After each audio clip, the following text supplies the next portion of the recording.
अस्सलाम वालेकुम।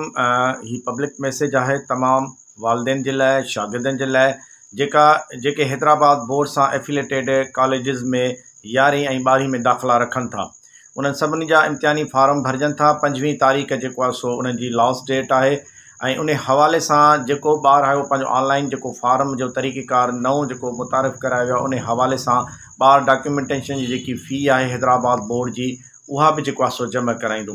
त उन जे लाइ तक़रीबन जेको आहे सूमर या अंगारे खां असां पंहिंजा जेको आहे सो इम्तिहानी फार्म शुरू कंदासीं ऐं हर शागिर्द खे पंहिंजो फार्म पाण भरणो आहे। उन में उनजा फ़ोटू ॾियणा आहिनि, प्लस में उन जी जेकी फस्ट ईयर जी जेकी स्लिप आहे उहा उनखे जमा कराइणी आहे।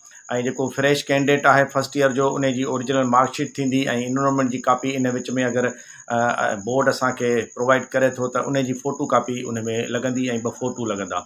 त उहे सभु शागिर्द जेके 11वीं 12वीं हैदराबाद बोर्ड सां एफिलेटेड कॉलेजनि में मौजूदु आहिनि ऐं इनरोल्ड आहिनि उन्हनि सभिनी जा इम्तिहानी फार्म भरजनि था। 5वीं तारीख़ उन्हनि जी लास्ट डेट आहे। महिरबानी कयो ही मैसेज अॻिते कन्वे कयो, उन्हनि सभिनी जे लाइ फ़ाइदेमंद साबित थिए। छो त हिन दफ़े डॉक्यूमेंटेशन जे हवाले सां बोर्ड जे तरफ़ां हिकिड़ी फ़ीस रखी वई आहे जेका शागिर्द खे पाण भरणी आहे। न अचण जी सूरत में यकीनन उन ते लेट फ़ी जो बि सिस्टम रखियो वियो आहे। त महिरबानी कयो लेट फ़ी खां बचो ऐं विदिन टाइम जेको आहे सो जीअं त तमामु थोरो टाइम आहे 5वीं तारीख़ ताईं ऐं उन खां पोइ जल्दी जेको आहे सो अव्हांजा इम्तिहानात बि थींदा। त महिरबानी कयो, ताउन कयो। सिंध जे जंहिं बि इदारे में अव्हां हैदराबाद बोर्ड सां एफिलेटेड कॉलेज जे अंदरि दाख़िला रखो था त उते महिरबानी करे वञो ऐं पंहिंजो एग्ज़ामिनेशन फार्म भरायो।